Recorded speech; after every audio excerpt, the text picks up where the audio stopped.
By a unanimous vote of all those participating, the Supreme Court en banc denied with finality the motion for reconsideration filed by the House of Representatives, which sought to reverse the Court's July 25, 2025 decision that declared the articles of impeachment against Vice President Sara Z. Duterte unconstitutional. Magandang linggo sa inyong lahat, ha? Ay nako, sana po kayo ay nakapagpahinga at nakapagsamba ngayong araw ng linggo. After all, it is only one day na ating ginugugol para sa Panginoon. And of course, sabi naman ng Biblia, keep the Sabbath day holy. So kahit paano, sana tayo, kung hindi man makapagsimba, tayo makapagdasal sa ating Panginoon ngayong araw ng linggo. Well, ako po, 3:00 ako magsisimba ngayon. Sa kauna-unahang pagkakataon, pupunta ako sa isang Filipino congregation ng breakaway sa isang Methodist Church. Ako po ay protestante at yung pinupuntahan ko Methodist Church ngayon ay karamihan puti at saka mga taga-Africa.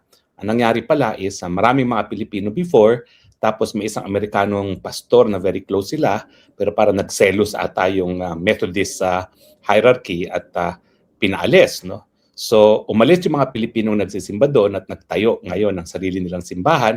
At doon po ako magsisimba ng 3:00. Napakaganda po ng oras nila, 3:00. So, hindi kinakailangan gumising umaga. Tayo po ay nakapag-exercise na, tayo po ay nakapag-bike around na bago magsimba. Well, alam niyo po, sa mga nakalipas na araw, abay, talaga naman nagdiwang yung mga dilawan at mga loyalista doon sa desisyon ng Korte Suprema kung saan pinawalang bisa yung pagsisisante ng Office of the President kay dating Deputy Ombudsman Carandang, Ang sabi nila, bagamat 11 sa 15 mga justices ay appointed ni Tatay Digong, tumalikod na raw sa kanya ang mga justices na appointed niya. Lalong-lalo na itong si Justice Singh na siyang sumulat ng desisyon.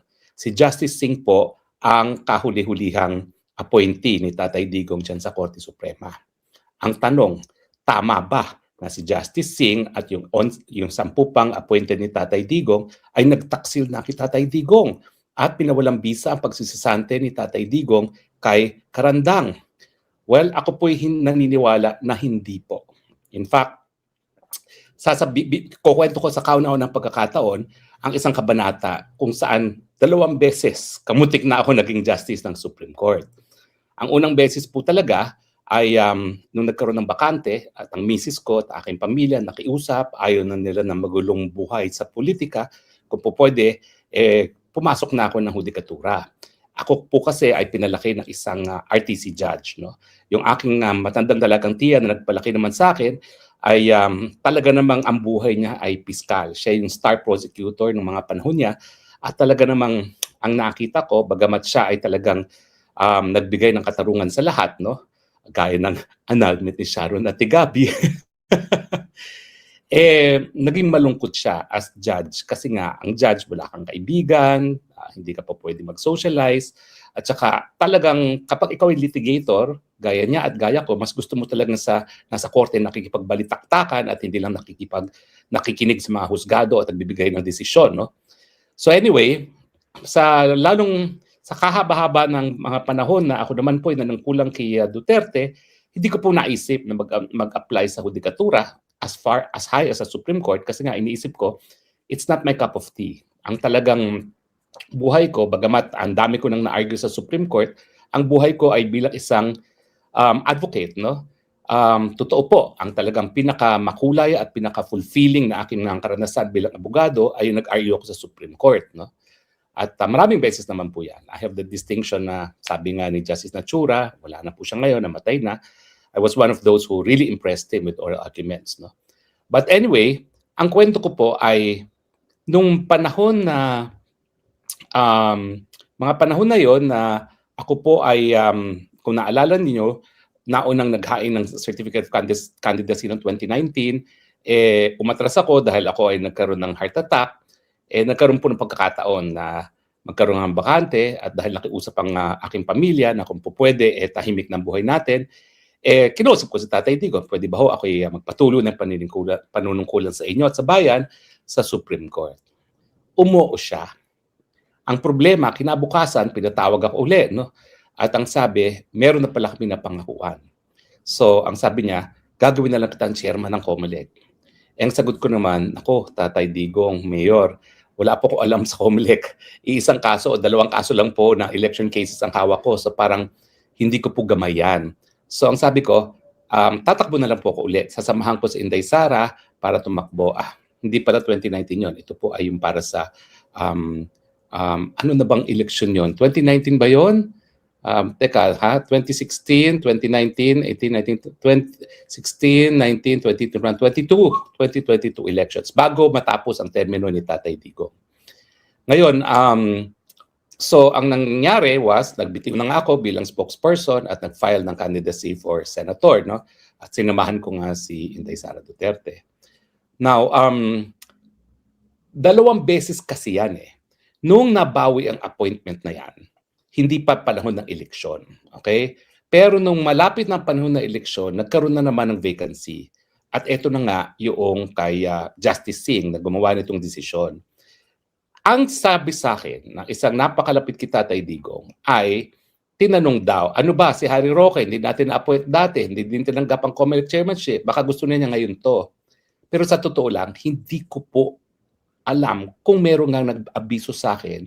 Dahil mga panahon na yun, wala na ako sa palasyo, nangangampanya na ako. So hindi ko po talaga alam kung talagang naparating sa akin yung mensahe.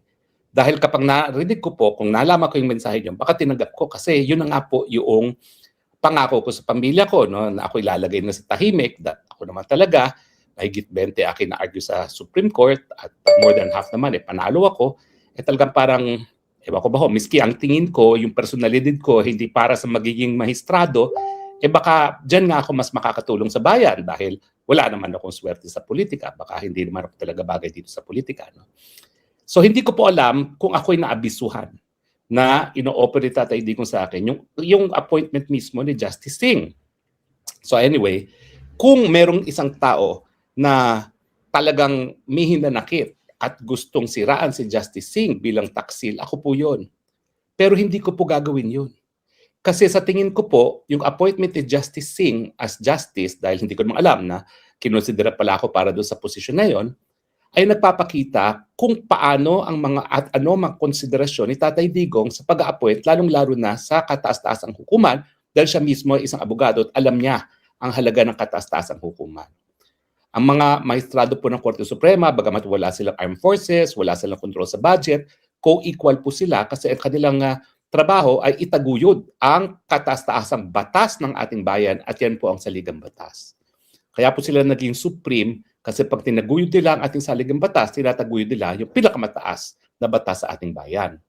So, hindi po pagtataksil ang ginawa ni Justice Singh at nung 10 pang mga appointee si Tatay Digong. Kasi sila naman po ay inappoint hindi dahil sila ay mga politiko, hindi dahil sila ay kakampi sa politika, kung hindi sila ay merong kakayahan na itaguyod ang pinakamataas na ating batas sa buong bayan, ang ating saligang batas. Kung tutuusin, mabuti nga hindi ako na-appoint sa Korte Suprema. Kasi kung ako na-appoint, titignan lang ako ng lahat na tuta ni Duterte. At iisipin nila na lahat ng magiging decision ko bilang isang magistrado ay dahil ako ay naging tapat kay Duterte. So walang ganyang pula naman na maibibigay kay Justice Singh at dun sa 10 mga magistrado na bumoto para baliwalain yung pagsisisante ni Tatay Digong kay Karandang. Tingin ko naman, karapat-dapat naman na ma-appoint dyan si Justice Singh. Do I think she's better than me? Well, I don't think there's any basis for comparison kasi si Justice Singh naman is ang career judge, isang naging RTC judge, naging Court of Appeals Justice at syempre tinalaga as Supreme Court Justice. Hindi naman siya kakilalang personal ni Tatay Digong. Sa totoo lang, ang only connection niya, at siguro naman nakatulong ito sa kanyang appointment, kapatid niya, si dating Yusek Vergeire ng Department of Health. Pero ang pagkakaalam ko naman, hindi naman malapit din si Yusek Vergeire kay Tatay Digong. No? So ibig sabihin, yung appointment ni Justice Singh na sumulat itong desisyon na binaliwala ang pagsisisante ni Tatay Digong kay Karandang ay walang kinalaman yung personal na relasyon ni Justice Singh. At ang kanyang desisyon ay sang-ayon lamang sa kanyang basa ng saligang batas na ang ombudsman ay hindi nasa ilalim ng jurisdiction ng Office of the President pagdating sa pagdidisiplina. Yan po naging desisyon. Ang desisyon o stare decisis ng ating hukuman Bagamat ang Deputy Ombudsman ay hindi nabanggit sa saligang batas bilang isang impeachable officer, ang pwede lang magdisiplina sa Deputy Ombudsman ay ang Ombudsman mismo o di naman kaya yung sa proseso ng impeachment. Tatanggalin siya kung meron talaga siyang ginawang impeachable offense. So itong desisyon ng Karandang ay kauna-unahang desisyon na nagsabi na ang Deputy Ombudsman ay impeachable officer. Nagkaroon na po dati ng desisyon yung dating Ombudsman Gonzales at naging DOJ Secretary yan na sinisisanti rin. No? At ang sabi ng Korte Suprema, yung batas na nagbibigay jurisdiction sa presidente para disiplinahin ng ombudsman ay labag sa saligang batas. Bakit? Kasi ang ombudsman ay isang constitutional office na binibigyan ng independence from the executive. Kasi nga, pwede niyang kasuhan ang presidente at dahil dyan, hindi dapat mapasailalim ng jurisdiction ang ombudsman sa ilalim ng presidente. Pero itong Karandang, in-extend yung pagiging impeachable officer to the position of Deputy Ombudsman.